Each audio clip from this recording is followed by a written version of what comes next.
শাশুড়ি খাবার খাচ্ছিল, খাবার খেয়ে বলে কি রান্না করেছে? সাচ্ছি এদিকে আসো। বৌমাকে ডাকলো, বৌমা আসলো, বললো কি রান্না করেছো তুমি? এতদিন ধরে সংসার করো, এখনো ঠিকভাবে রান্না করতে পারো না, কেমনে কি করো সাচ্ছি তুমি? আর তখন শাশুড়ি কথা শুনে বললো, মা চেষ্টা করি কিন্তু ভালোভাবে রান্না করতে পারি না।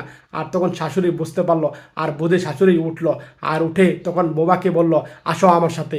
এই কথা বলে শাশুড়ি বৌমাকে পাকঘরে নিয়ে গেল, আর বললো দেখো আমি কিভাবে রান্না করি, মনোযোগ সহকারে রান্না করবা, আর লবণ মরিচ ঠিকভাবে দিবা। এইভাবে শাশুড়ি বৌমাকে রান্না শেখাচ্ছিল। আর তখন রান্না বৌমা শিখলো, আর এক পর্যায়ে রান্না করা শেষ হয়ে গেল। আর তখন খাবার রেডি করে স্বামীর জন্য রেডি করলো, আর দেখতে পেলো শাশুড়ি কথা বলছে মেয়ের সাথে। আর ভাবলো আমার কথা মনে মেয়েকে সব বলে দিচ্ছে, আমি রান্না করতে পারি না। মনটা খারাপ করে স্বামীর কাছে যাচ্ছে। আর তখন স্বামী দূর থেকে দেখতে পেলো বউয়ের মন খারাপ, আর বললো সাচ্ছি কী হয়েছে, মন খারাপ কেন? আর তখন বললো দেখো আমি রান্না করতে পারি না, মা তার মেয়েকে সব কিছু বলে দিচ্ছে। আর তখন স্বামী কথা শুনে বলল তার বউকে যে শোনো, মন খারাপ করো না, আমি মাকে বলছি আমি।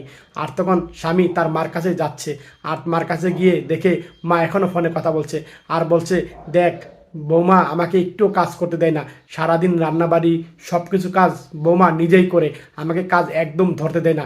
এইভাবে তার মেয়েকে বলছে। আর তারা শুনে খুশি হচ্ছে, আর বললো আচ্ছা ঠিক আছে ভালো থাক, তে ফোন রেখে দেই। আর ফোন রেখে দিল। আর তখন বৌমা বলল, মা আপনি আপনার মেয়ের সাথে মিথ্যা কথা বললেন, আমি কই রান্না করি, রান্না তো আপনিই করেন, সমস্ত কাজ তো আমি বেশি করি না, আপনিই করেন, মেয়েকে বললেন। এভাবে শাশুড়িকে বলছে। আর তখন শাশুড়ি বলল, মা শোন, তুই তো ছোট মানুষ, কি করবি, রান্না করার চেষ্টা করিস কিন্তু রান্না তো করতে পারিস না, আর ঘরের কাজ তো সব তুই করিস, সেবা যত্ন আমাকে করিস, আমি তো মেয়েকে সত্য কথাই বলেছি। এইভাবে শাশুড়ি মেয়েকে কথা বলছে। আর তখন বোমা কথাগুলা মনোযোগ সহকারে শুনছে। আর তখন বলল, দেখ বোমা, তুই কোনো চিন্তা করিস না, রান্নাবাড়ির কাজ যতদিন না পারিস আমি করে দিব, আর তুই শিখে নিস। এইভাবে বলছে, তুই আমার মেয়ের মতো। আর তখন বৌমা কথা শুনে তখন মনটা ভরে যাচ্ছে, আর মনোযোগ সহকারে বৌমা কথাগুলা শুনছে। আর তখন বৌমা বলল, মা সত্যি এরকম শাশুড়ি পাওয়া ভাগ্যের ব্যাপার আমার। এইভাবে কথা বলে শাশুড়ি বৌমাকে আদর করে আর তখন বুকে টেনে নিল।